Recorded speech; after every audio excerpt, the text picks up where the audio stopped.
Hi ಗೆಳೆಯರೆ, news ಮಗ ಚಾನಲ್ಗೆ ತಮ್ಮೆಲ್ಲರಿಗೂ ಮತ್ತೊಮ್ಮೆ ಸ್ವಾಗತ. ಇವತ್ತು ನಾವು ನಿನ್ನೆ ನಡೆದ RCB ವರ್ಸಸ್ CSK ಮ್ಯಾಚ್ನ ಬಗ್ಗೆ ಚರ್ಚೆ ಮಾಡ್ತಾ ಇದ್ದೀವಿ.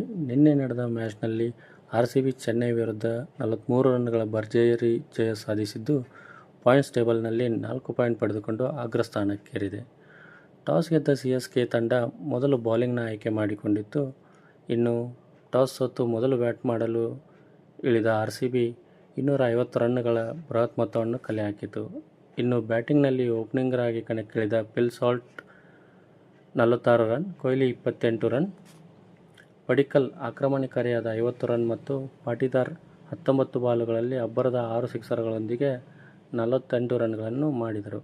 ಇನ್ನು 5ನೇ ಕ್ರಮಾಂಕದಲ್ಲಿ ಕಣಕ್ಕಿಳಿದ ಟಿಮ್ ಡೇವಿಡ್ 25 ಬಾಲ್ಗಳಲ್ಲಿ ಭರ್ಜರಿ 8 ಸಿಕ್ಸ್ ಮತ್ತು 9 ಫೋರ್ಗಳೊಂದಿಗೆ 70 ರನ್ಗಳನ್ನು ಬಾರಿಸಿ ಚೆನ್ನೈ ಬೌಲರ್ಗಳ ಲೆಕ್ಕಾಚಾರವನ್ನು ತಲೆಕೆಳಗೆ ಮಾಡಿದರು.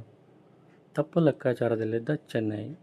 ಹೌದು, ಚೆನ್ನೈ ತಂಡ ಬರೀ ಕೊಹ್ಲಿ ಮತ್ತು ಸಾಲ್ಟ್ ಮತ್ತು ಪಡಿಕ್ಕಲ್ ಅವರ ವಿಕೆಟ್ಗಳ ಮೇಲೆ ಹೆಚ್ಚು ಗಮನ ಹರಿಸಿತ್ತು. ಆದರೆ ಇವರ ನಂತರದಲ್ಲಿ ಬಂದಂಥ ಬ್ಯಾಟ್ಸ್ಮನ್ಗಳಾದ ಪಾಟೀದಾರ್ ಮತ್ತು ಡೇವಿಡ್ ಇವರ ಲೆಕ್ಕಾಚಾರವನ್ನು ಸಂಪೂರ್ಣವಾಗಿ ತಲೆಕೆಳಗೆ ಮಾಡಿದರು. 850 ರನ್ಗಳ ಬೃಹತ್ ಮೊತ್ತವನ್ನು ಚೆನ್ನೈ ಮುಂದೆ ಇಟ್ಟಿತು. ಇನ್ನು ಬೌಲಿಂಗ್ನಲ್ಲಿ ಜೇವರ್ಟನ್, ದೂಬೆ ಹಾಗೂ ಕಾಂಬೋಜ್ ತಲಾ 1 ವಿಕೆಟ್ ಪಡೆದುಕೊಂಡು ಉಳಿದ ಬೌಲರ್ಗಳು ತುಂಬ ದುಬಾರಿಯಾಗಿರುತ್ತಾರೆ. ಹಾಗೂ ನಂತರದಲ್ಲಿ ಬ್ಯಾಟ್ ಮಾಡಿದ ಚೆನ್ನೈ ಜಾಕೋಬ್ ಅವರ ದಾಳಿಗೆ ಪವರ್ ಪ್ಲೇನಲ್ಲೇ ಪ್ರಮುಖ 3 ವಿಕೆಟ್ಗಳನ್ನು ಕಳೆದುಕೊಂಡಿತ್ತು.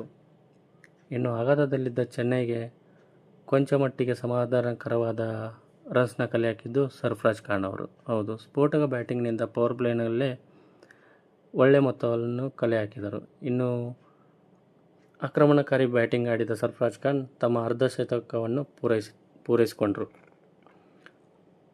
ಇದರ ನಂತರ ಬಂದಂಥ ಯಾವುದೇ ಬ್ಯಾಟ್ಸ್ಮನ್ಗಳು ಬೃಹತ್ ರನ್ಗಳನ್ನು ಗುರಿ ಮುಟ್ಟೋದಕ್ಕೆ ವಿಫಲರಾದರು. ಇನ್ನು ಕೊನೆಯಲ್ಲಿ ವ್ಯರ್ಥ ಹೋರಾಟ ನೀಡಿದ ವೀರ್ ಅವರು 43 ರನ್ ಮತ್ತು ಓವರ್ಟನ್ ಅವರ 37 ರನ್ಗಳ ಮೂಲಕ ಚೆನ್ನೈ ಬರೀ 207 ರನ್ಗಳನ್ನು ಕಲೆ ಹಾಕಲು ಮಾತ್ರ ಶಕ್ತವಾಯಿತು. ಇದರಿಂದ ಚೆನ್ನೈ ತನ್ನ ಎಲ್ಲ ವಿಕೆಟ್ಗಳನ್ನು ಬರೀ 207 ರನ್ಗಳಿಗೆ ಕಳೆದುಕೊಂಡಿತ್ತು ಹಾಗೂ 43 ರನ್ಗಳ ಅಂತರದಿಂದ ಸೋಲನ್ನು ಒಪ್ಪಿಕೊಂಡಿತು. ಹಾಗೆ ನೋಡೋದಾದರೆ ಚೆನ್ನೈ ತನ್ನ ಪಾಯಿಂಟ್ಸ್ ಟೇಬಲ್ನಲ್ಲಿ ಕೊನೆಯ ಸ್ಥಾನ ಅಂದರೆ 10ನೇ ಸ್ಥಾನಕ್ಕೆ ತೃಪ್ತಿ ಪಡಬೇಕಾಯಿತು.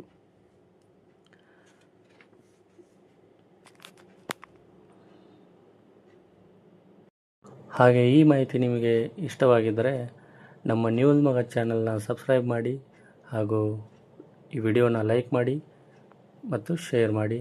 ಹಾಗೆ ಪಂದ್ಯದ ಅಪ್ಡೇಟ್ಸ್ಗಳಿಗಾಗಿ ಬೆಲ್ ಐಕಾನ್ನ ಆನ್ ಇಟ್ಕೊಳ್ಳಿ.